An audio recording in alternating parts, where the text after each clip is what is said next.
বনি ইসরায়েলের এক লোক সিরিয়াল কিলার ছিল, খালি মার্ডার করতো, সিরিয়াল মার্ডার। একটা, দুইটা, তিনটা, 10টা, 5টা করতে করতে করতে করতে 99টা মার্ডার করেছে। কয়টা? এলাকায় আছে নাকি এরকম কেউ? 99টা মার্ডার। কল্পনা করা যায়? 99 জন মানুষকে সে নিজ হাতে হত্যা করেছে।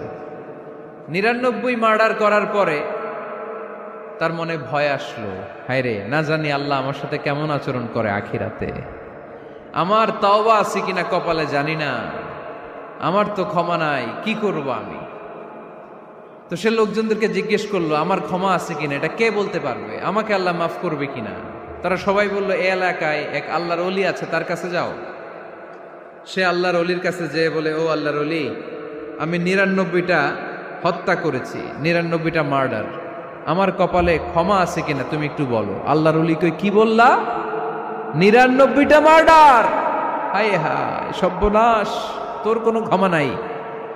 এবার যে মার্ডার করছো কয়, আমার যেহেতু ক্ষমা নাই, তোরে বাঁচায় রেখে লাভ কি, তোরেও দিলাম শেষ করে। এবার সেঞ্চুরি করে ফেলাইছে। কথা বুঝতেছেন? আমার যেহেতু ক্ষমা নাই, তো তোরে বাঁচায় রেখে কি লাভ, তোরেও শেষ করে দিলাম। এবার সেঞ্চুরি। সেঞ্চুরি করার পরেও ভয় আছে না নাই অন্তরে? অন্তরে তো আল্লাহর ভয়। কই যাবে? খুঁজতে লাগলো কে সমাধান দিতে পারবে। একজন বলল, ওই এলাকায় একজন বড় আলেম আছে, ওই আলেমের কাছে যাও। সে আলেমের কাছে যেয়ে বলে, আলেম, আমি 99টা হত্যা করেছি, এখন আমার বড্ড ভয় হয়, আল্লাহ আমারে মাফ করবে কিনা, তুমি একটু আমারে বলো। আলেম বলে, তোমার গুনাহ যত বড়ই হোক, আমার আল্লাহর দয়া তার চাইতেও বড়। তুমি কি পাপ করেছো, কি অন্যায় করেছো তুমি? তুমি জানো না আমার রব কত মেহেরবান, তিনি কত দয়ালু, তিনি ভালোবাসার আধার, তিনি করুণার আধার। তোমার পাপ অন্যায় যদি হয় খালের পানির সমান, বিলের পানির সমান, আমার আল্লাহর দয়া সাগরের পানির সমান। তোমার পাপ আর অন্যায় যদি হয় পাহাড়ের সমান, আমার আল্লাহর ভালোবাসার দয়া হচ্ছে আকাশের সমান। তুমি যদি তওবার মতো তওবা করতে পারো, ক্ষমার মতো ক্ষমা চাইতে পারো, চোখের পানি ছেড়ে, চোখের পানির বড় দাম, চোখের পানির মধ্যে বিশাল কারিশমা, এটা আল্লাহ খুব পছন্দ করে। 2 ফোঁটা পানি আল্লাহ পছন্দ করে। এক, জেহাদের ময়দানে শহীদের গা বেয়ে ঝরে পড়া রক্তের ফোঁটা। 2 হচ্ছে অনুতপ্ত বান্দার চোখের পানির ফোঁটা। বান্দা যখন অনুতপ্ত হয়ে চোখের পানি ছেড়ে কাঁদে, তার চোখের পানি চোখ বেয়ে, নাকের ডগা বেয়ে মাটিতে পড়ার আগেই ওই অনুতপ্ত বান্দার সব গুনাহ আল্লাহ মাফ করে দেয়। সে জিজ্ঞেস করলো, আমার ক্ষমা আছে কিনা? আলেম বলে, আছে, ক্ষমা আছে।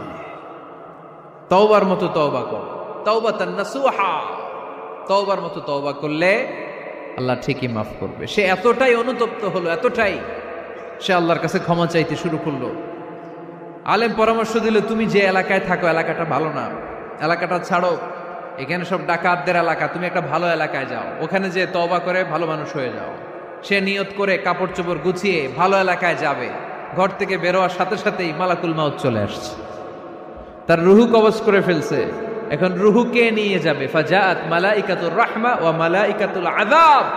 রহমতের ফেরেশতারাও আসছে, আযাবের ফেরেশতারাও আসছে।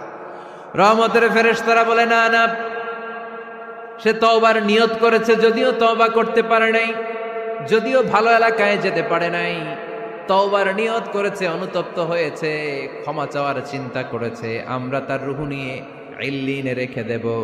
আযাবের ফেরেশতারা বলে, না না, 99টা হত্যা করার পরে আরো একটা হত্যা করে সেঞ্চুরি করেছে, এখনো তো ভালোভাবে তওবা করতে পারে নাই, তার রুহুটা নিয়ে আমরা সিজ্জিনের ভেতরে ঢুকায়ে দেব। 2 দল ফেরেশতার মারামারি, এ বলে আমরা নিব, এ বলে আমরা নিব। ঝগড়া আছে না নাই?